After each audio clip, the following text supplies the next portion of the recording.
बहुत कुछ कहा और बहुत कुछ सहा, बहुत कुछ सोचा और बहुत कुछ समझा, लेकिन फिर भी हम अपने ठिकाने पर पहुंच नहीं पाए। इस तरफ भी हैं मुश्किलें, उस तरफ भी हैं मुश्किलें। ए जिंदगी तू ही बता दे, अब किस तरह तुझसे मिलें। मेरे प्रिय बंधुओं, देवियों व सज्जनों, ये इंसान का नादान मन है जो जीवन में बड़ी से बड़ी मुश्किलें खड़ी करता है। जानते हो, राजकुमार उद्दालक पर्वत की गुफा में बैठकर अपने मन को कैसे समझाते हैं। वे कहते हैं, अरे मन, तू बार बार विषय सुख और सांसारिक संबंध की तरफ दौड़ता है। ये पत्नी, ये बच्चे, ये मित्रादि, इनका साथ चाहता है। तुझे इतना भी नहीं पता कि कौन हमेशा रहता है, जिन्हें प्रत्येक जन्म में छोड़ता आया है। वे इस जन्म में भी एक दिन छूट जाएंगे। फिर भी तू इस जन्म में उन्हीं का विचार क्यों करता है। राजकुमार उद्दालक कहते हैं, हे मन, तू कितना मूर्ख है, जिसका कभी वियोग नहीं होता और जब सदैव जो तेरे साथ रहता है, जो आनंद स्वरूप है, ऐसे आत्मदेव के ध्यान में तू क्यों नहीं डूबता।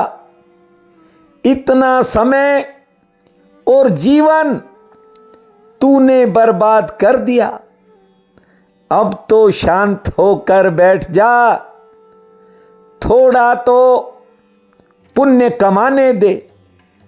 इतने समय तक तेरी बात मानकर, तेरी संगति करके मैंने अधम संकल्प किए, कुसंग किए, पाप कर्म किए।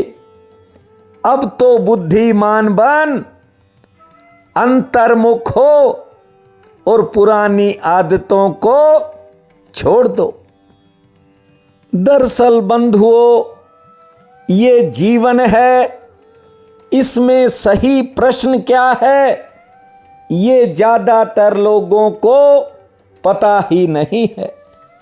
बस यूं ही अपने आप को दुखी महसूस करते हैं।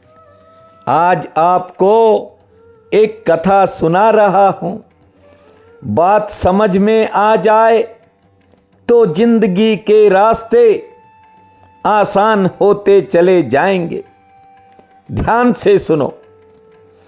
एक राजा के वजीर की मृत्यु हो गई।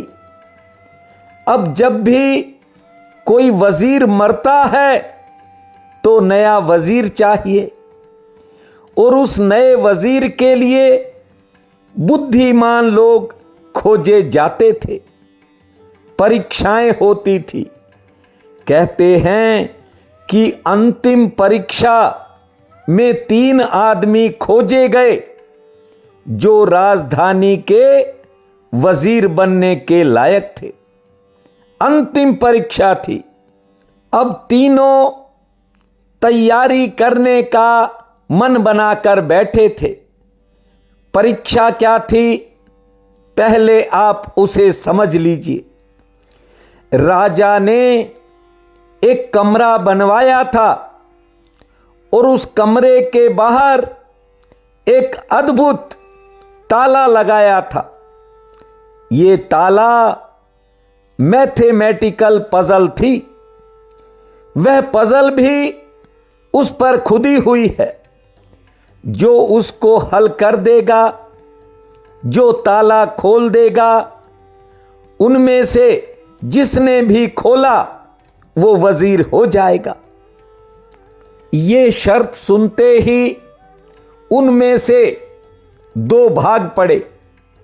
एक तो चोर के पास गया जो ताले खोलने में माहिर था, और दूसरा एक गणितज्ञ के पास गया, शायद ये पहेली सुलझा दे और ताला खोल दे।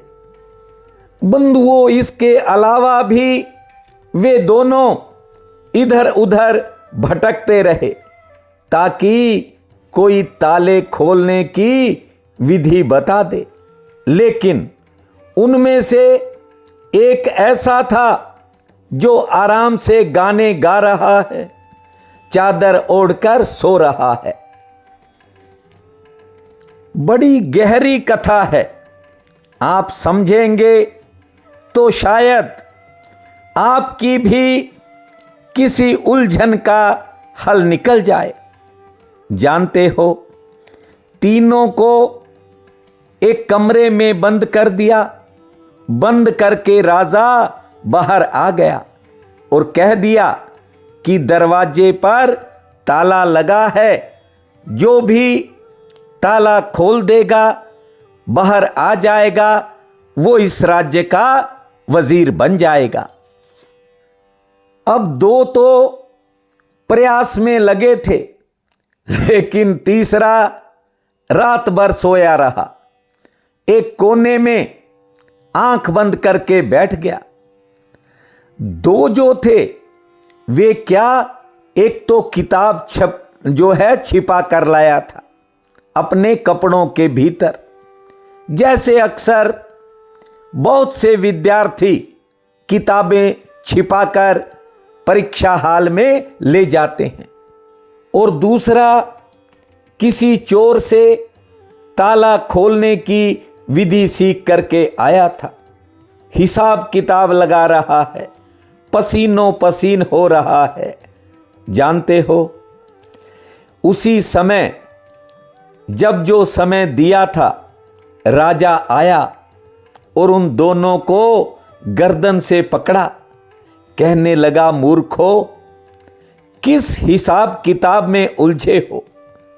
अरे, जो ताला खोलने वाला था वो तो कब का बाहर निकल गया।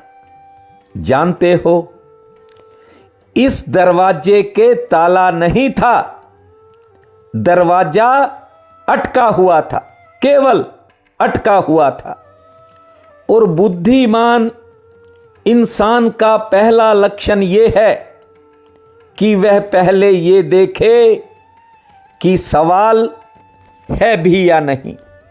यहां लोग जवाब खोजने में लग जाते हैं, और इसी कारण एक तो मुश्किल पहले होती है और एक और बढ़ जाती है। जब राजा उन दोनों को पकड़ करके बाहर लाया तो वे उसके पास गए जो बिना किसी तरकीब के बाहर निकल गया था।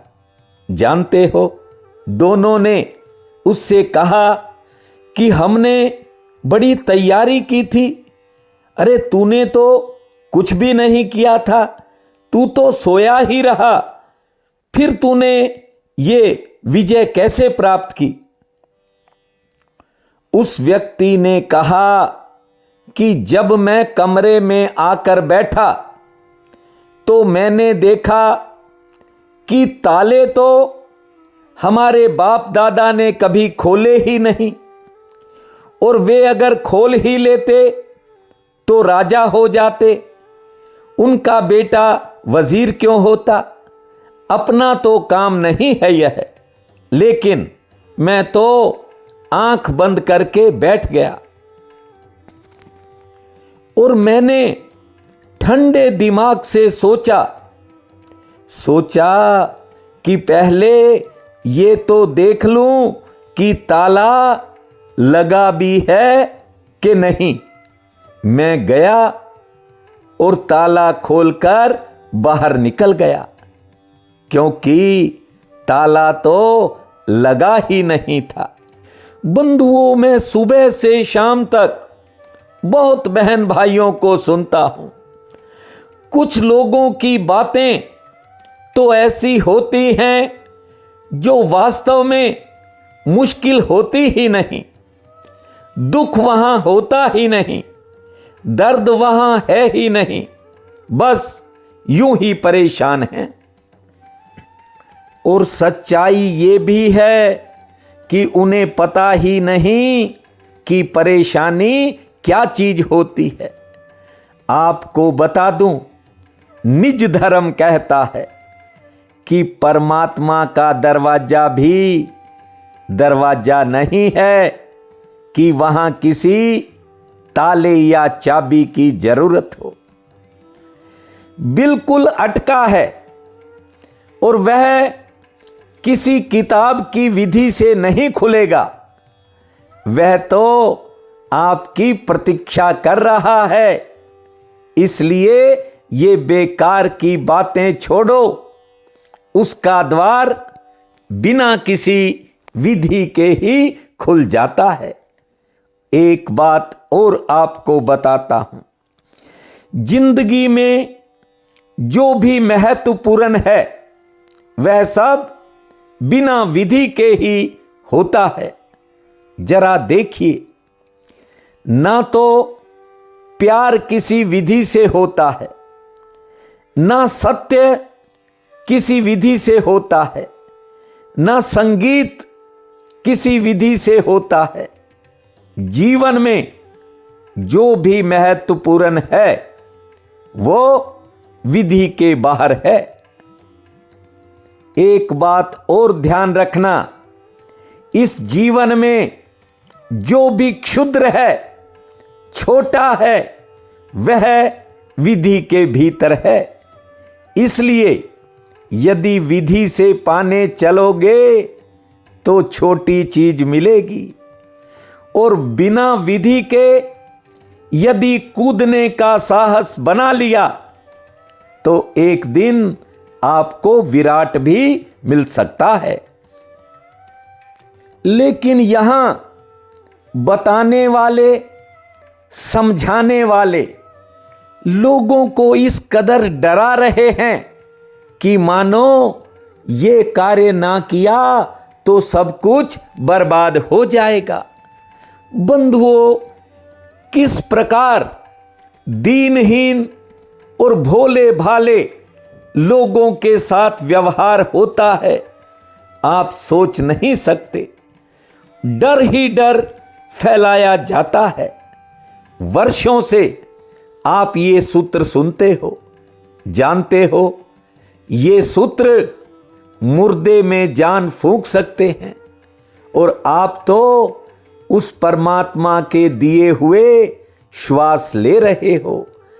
आप जीवन में उस गति को पा सकते हो जो किसी ने न पाई होगी। बस इस एक और छोटी सी बात को समझ लेना।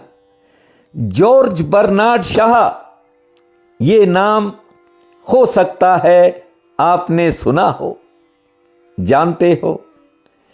ये शहरों में रहते थे और अंतिम समय में एक छोटे से गांव में रहने चले गए थे।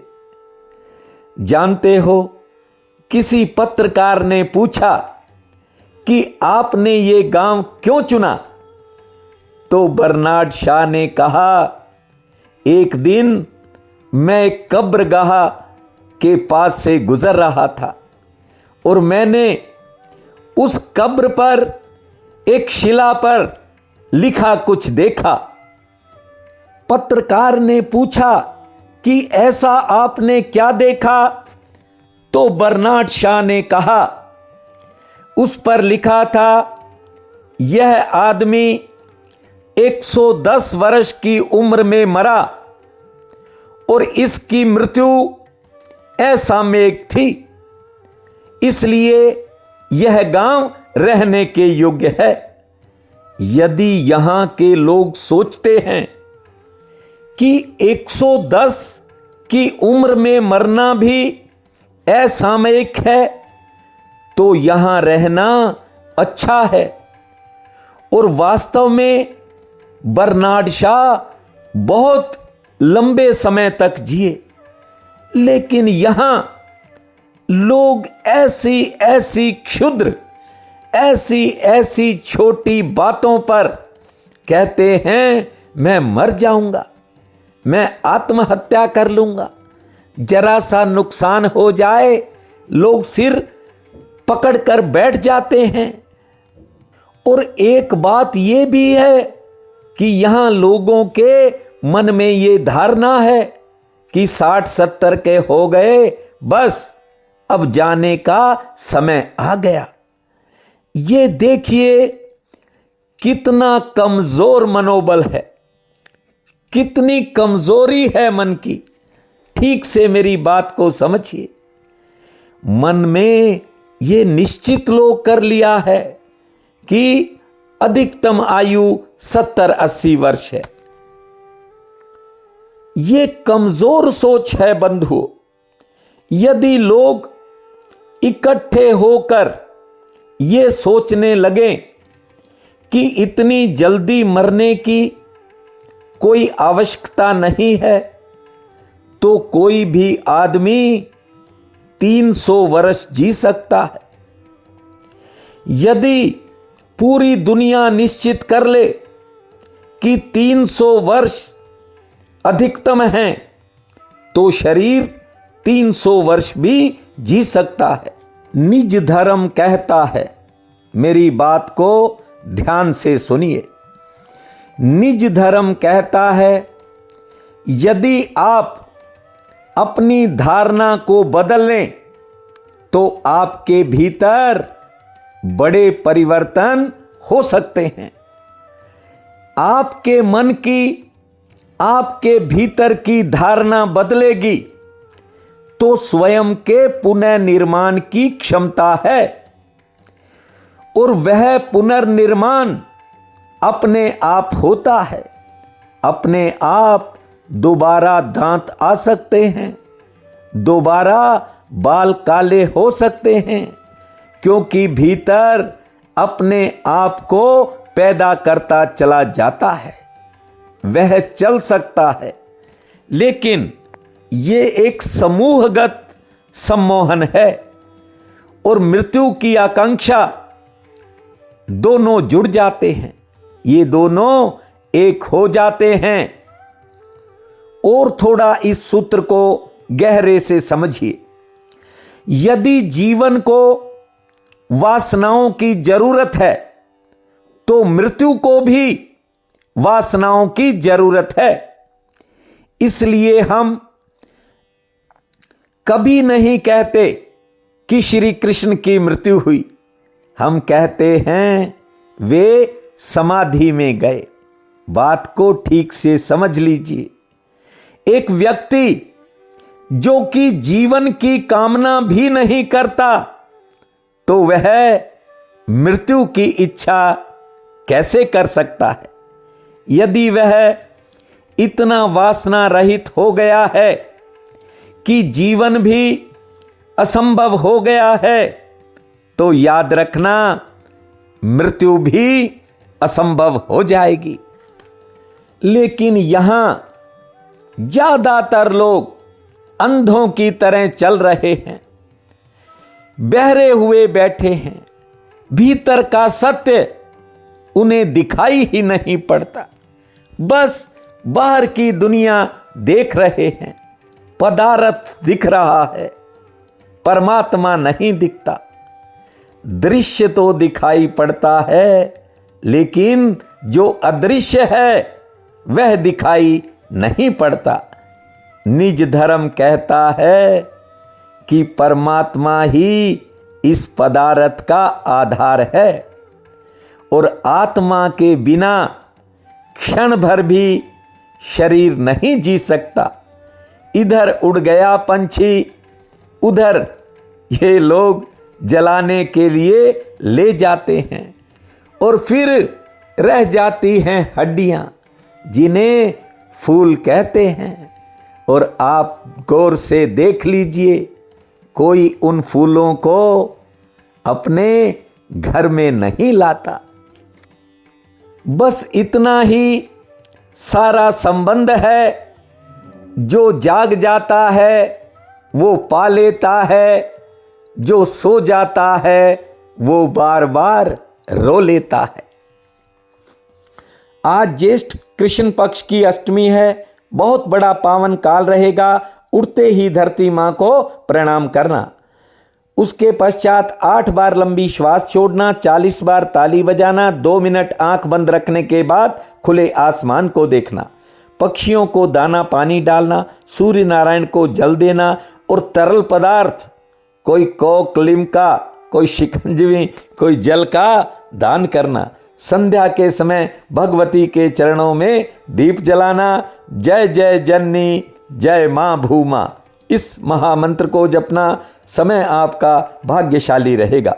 प्रिय बंधुओं व मातृदेवी शक्तियों, आज 31 मई दिन शुक्रवार है। आप सबको मेरा नमस्कार है। आज का राशिफल इस प्रकार है। मेष, आज किसी पुरानी मेहनत से लाभ मिलने की संभावना है। दूसरों के कामों में समय व धन दोनों खर्च हो सकते हैं। कार्यक्षेत्र के लिए समय सामान्य रहेगा। शरीर थकावट महसूस कर सकता है। वृषभ, जरूरी किसी काम में कोई अड़चन आ सकती है और विशेष कार्यों के लिए दोपहर बाद का समय ठीक है। यात्रा का योग है। कोई पारिवारिक चिंता बन सकती है। कारोबारी सितारे बेहतर हैं। मिथुन, कारोबार से उम्मीद के मुताबिक सफलता मिलेगी। आपको अच्छा समाचार आ सकता है। सरकारी काम में इंतजार करना पड़ेगा। लेन देन से जुड़ी समस्या में राहत के संकेत हैं। सेहत भी ठीक रहेगी। कर्क, घर परिवार की समस्या से छुटकारा मिलेगा। कार्यक्षेत्र में भागदौड़ ज्यादा रहेगी। दूसरों की कोई सिरदर्दी आपके मन को परेशान करेगी। आमदन के लिए समय ठीक है।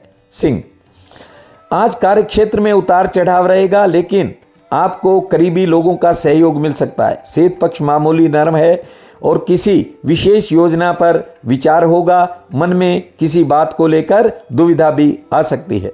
कन्या, कोई पुरानी चिंता मन को घेरेगी। कार्य व्यवहार से, कार्यक्षेत्र से आपको लाभ ठीक मिलेगा। नौकरी पेशा लोगों पर काम का दबाव आज रह सकता है और यात्रा के प्रति सावधानी रखें। तुला, अपनों से मिलन के संकेत हैं। कारोबारी सितारे उत्तम श्रेणी के हैं। कोई पुराना काम बन सकता है और कोई करीबी आपके काम आ सकता है। वृश्चिक, आज कार्यक्षेत्र में काम का दबाव रहेगा। किसी पुराने साथी से मुलाकात का योग है। सेहत पक्ष मध्यम श्रेणी का है। दाम्पत्य जीवन में थोड़ा उतार चढ़ाव रहेगा। आज कोई रुका काम गति पकड़ सकता है। धनु, कार्यक्षेत्र में कोई परेशानी सामने आ सकती है। विवाद से दूर रहें। आमदन के लिए दिन ठीक है। कोई पुरानी योजना में भी सफलता मिल सकती है। सेहत ठीक रहेगी। कोई नया संपर्क जुड़ेगा। मकर, करीबी लोगों के कामों में व्यस्तता रहेगी। कारोबार से आमदन ठीक होगी। मन में किसी काम को लेकर नई योजना बनेगी।